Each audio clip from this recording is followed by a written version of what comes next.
Hey guys, it's Brandy R. Love here again of Loveling Entertainment, and I have a very special guest here, Glenn Plummer. I'm at the Black Harvest Film Festival 2017. It's still time to get down here.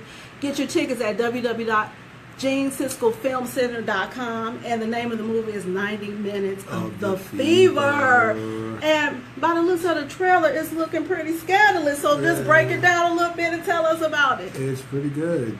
It's an apocalyptic family drama about a family that gets caught in an apocalyptic situation where they think the world's going to end, and that's all I'm saying so far. If you want to see it, go see the movie. Right, because if we told you anymore, we have to kill because, well, you just got to keep it, a little mystery for the people to go see it. This has got a lot of twists and turns. It's a really good family film. So I want to go take it back a little bit because you are a very iconic actor. I want to take it back to the beginning, South Central. What was it like? That wasn't the beginning.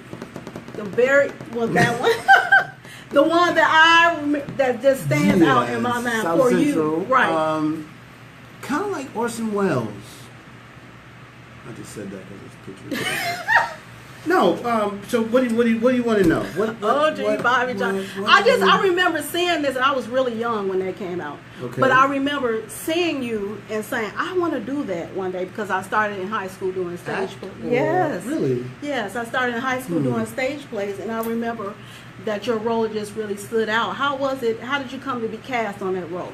Well, originally they wanted Ice-T to play the part, but the guy who directed it, Steve Anderson, God rest his soul, I did his thesis project. I started his thesis project, which was called, let me see it, The Last Stand. And it was about these two gang members playing Russian roulette to see who would take over the territory. It was originally written by some guy, I forgot his name, but it was about the Civil War. And so that was his thesis project, and then he said, as soon as I get my first film, I'm coming to get you, Glenn, and we're going to make a movie together. And that's how I was casting that movie. Took us a couple years because when he took it to like Warner Brothers and other people, they wanted, a rapper to do a lead role in it. But then he was like, I don't want that. So it took him a while. He ended up raising the money, and he came to get me. What experiences from that film did you implement in your other roles? South Central, to be honest with you, I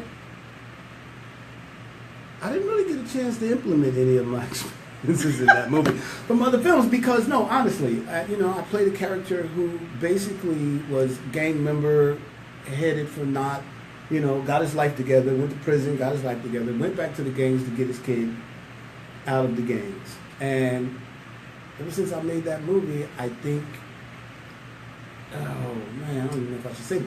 I truly believe Hollywood didn't want to see those kinds of films back then because they only gave it a 3-week release. They put it in 18 theaters.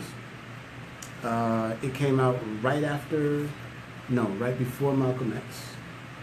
And it eventually went to 25 screens, and then they pulled it.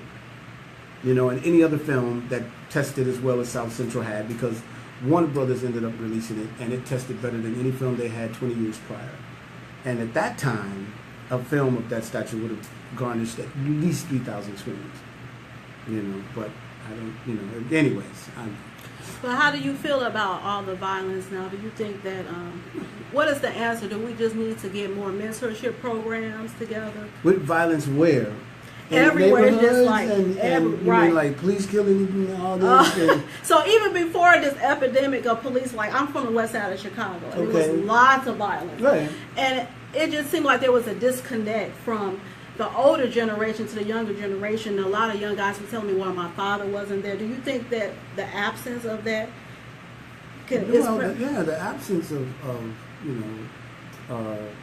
male leadership in any life would lead somebody to be a little offset, let alone young black men. I don't know, we made South Central in, 92? It was released in 92, and now it's 2017. So in 92, we were aware of the situation because I made a movie about it. Oh, and if so it if it hasn't changed, then, there's something to be said about that, What was your favorite project? 90 Minutes of the Fever. Plug. You see that? Booyah. That's how you do that. Yeah, you know, I've had a couple favorite projects. 90 Minutes of the Fever definitely stands out as one of the top, but you know, I've had others like Pastime. A guy walked up to me in the hotel I'm staying in, and he says, "Are you Mr. Plummer?" And I was like, "Yeah." He was like, "Oh man, I remember you in this movie, Small Time." And I didn't think anybody saw that film, but that was another one of my favorite projects that didn't get released in the theaters. You know, it went straight to video or something. And I've done a lot of those, you know, because I figure, you know, in time, like 100 years from now, after let me see, how old am I? 55? I shouldn't say that out loud. I figure I'll live like another 100 years. So But you look so good. 100 years past that, you know, people are going to look back and they're going to be able to see me in a multitude of venues. You know what I mean? Like, I don't only want to be in A-list movies, or B-list movies, or D-list movies, shorts, plays, everything. I hope to have at least 2,000 credits by the time I die, and that's a real number. I'm striving for that because I don't, you know, who's going to care if it's an A-list movie or a B-list movie? You know, nobody. It's the message. Honestly. And so, speaking of that, what do you feel about the social media firestorm where filmmakers can actually do their own projects as opposed to when you started? Is it much easier now? You know, he's going to kill me. $permovie.com, I think, is the website. Dollar per movie? No, that's not it. He's going to chop my head off. My friend has a venue, and I can't remember the name. Ugh! But he puts movies up on his website, and you pay $1, and you can see any movie you want. And filmmakers are, you know, advised to come and put their films up. If you can't get it released by Walmart or, you know, Target or Netflix and stuff like that, you go to this website. It's dollar per view. I think that's what it's called. $perview.com. Look it up. It's a great way to get your film out. You know, without. So what sparked your interest for this project? I met Michael Sean Hall one day, and he said, "Man, I have this film I want to do." And I said, "Okay, let me read it." And I read it, and I'm sitting here now. Honestly, the script was amazing. It's a really good movie. 90 Minutes of the Fever it's a good movie. And you know, and the problem is I can't say too much about it because I want people to be surprised. I want people to go see it, you know, and because it's really good. You know, like I said, it's a post-apocalyptic drama about a family and all the deep, dark secrets that come out within the family unit when they think they're at their demise, when they think they're going to die.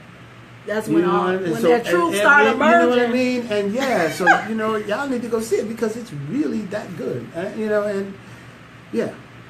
So, Glenn, I have a lot of friends that are actors here in Chicago, and a lot of people say, well, you know, they get discouraged. But what would you tell your younger self when you first started off going on auditions to keep yourself going and not want to give up? You know, that's all subjective. Because I think people like myself who act, it's something that they have to do. It's not something that they strive to do. If people strive to act, then they should pursue it like a hobby. But some people, like myself, I mean, I have to do this. There's nothing else that I'm going to do. And I'm really good at a lot of stuff. Stage construction, vacuum forming, certified welder. You know, I put $10,000 worth of plumbing under my house. Don't put that up. Delete that because I don't want people calling me talking about come do the plumbing at my house. Right, come DIY with me. Yeah, my last name is not just Plummer. Don't forget that. No, seriously though. You know, self-proclaimed auto mechanic. I mean, I can do a lot of stuff. Acting is something that I would do for free if I wasn't greedy. That's not true. It's not true. No, it's something that I do because I have a love for it, and it's not work to me. It's, you know, when I'm in front of a camera and I'm acting, I'm just there. And, you know, I can do it 24 hours a day. And, yeah. So do you have any future projects in mind? One just left the movie theaters, Gifted. What did you say, in mind? See, I'm start plugging my own movies now. If you're on the airplane, watch Gifted because it's playing on the airplanes. I did a movie with Johnny Depp called Labyrinth that's coming out. It's about the detective, somebody Toole, who investigated the Biggie Small and the Tupac murders.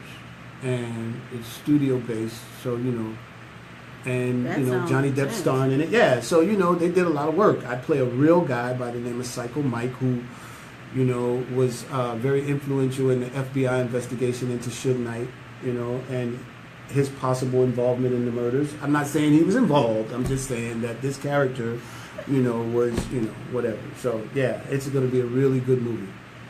And and then I got it. And we also sent 90 Minutes of the Fever over to Lionsgate. So hopefully, we'll hear back from them soon as far as distribution goes. There's a couple scripts that I've written that I'm also pitching over at Lionsgate as soon as I get home from this film festival. So yeah, there are future things that I'm trying to do, but we'll see. So Glenn, if you had one word for future actors that would give them an encouragement. One word? No, just one. One word? People like, what? One word? I don't know if a word. You know what? Here's my take on it. If you want to be an actor and it's something that you have to do and no one can discourage you from not pursuing an acting career, then do it. If you don't have to do it and, you can do something else, then you might want to do something else. Because it's a roll of the dice. It's a catch-22 trying to get into business. You can't get into business unless you're in the union. You can't get in the union unless you're in the business. That means somebody has to take a chance on you, get fined for giving you a job that they could give somebody that's in the union. You understand? So it's not easy to get in this business.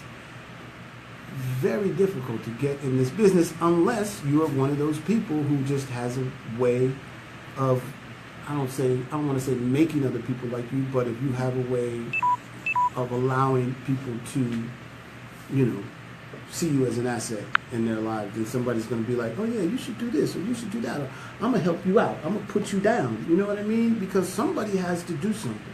You can't just walk into this business like, oh yeah, I want to be an actor, and I'm going to walk in here and do it. It doesn't work It doesn't work that way. When I first got into business, I auditioned for a certain casting director 9 times. The first time I auditioned for her. The other 8 times, she took me straight to the producers and directors. I got an agent, because I auditioned for the agent, but the way I got to the agent was because another actor called the agent and said, you should see this guy. And the way I got to the casting director was another actor called the casting director and said, you should see this guy. And then it just so happened, as synchronicity, the two were college roommates. My agent and the casting director that I auditioned for were college roommates. So they trusted each other and they started sending me out on auditions, and eventually I landed a job. 2 on the same day, as a matter of fact. My first 2 jobs ever were on the same day. I just thought I'd share that with you.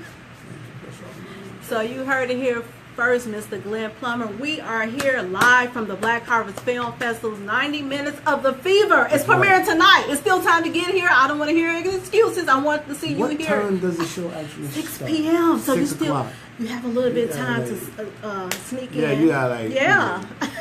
And they're going to have a 18 Q&A minutes. afterwards. Right. So I'm probably I'll going be to here have some footage talking of the that. same nonsense I'm talking right now. You might not want to stay for that. If But I you wanna really thank want to talk to you. me, we're going to a steakhouse afterward. I don't know which one, Uh-oh. but that's going to happen.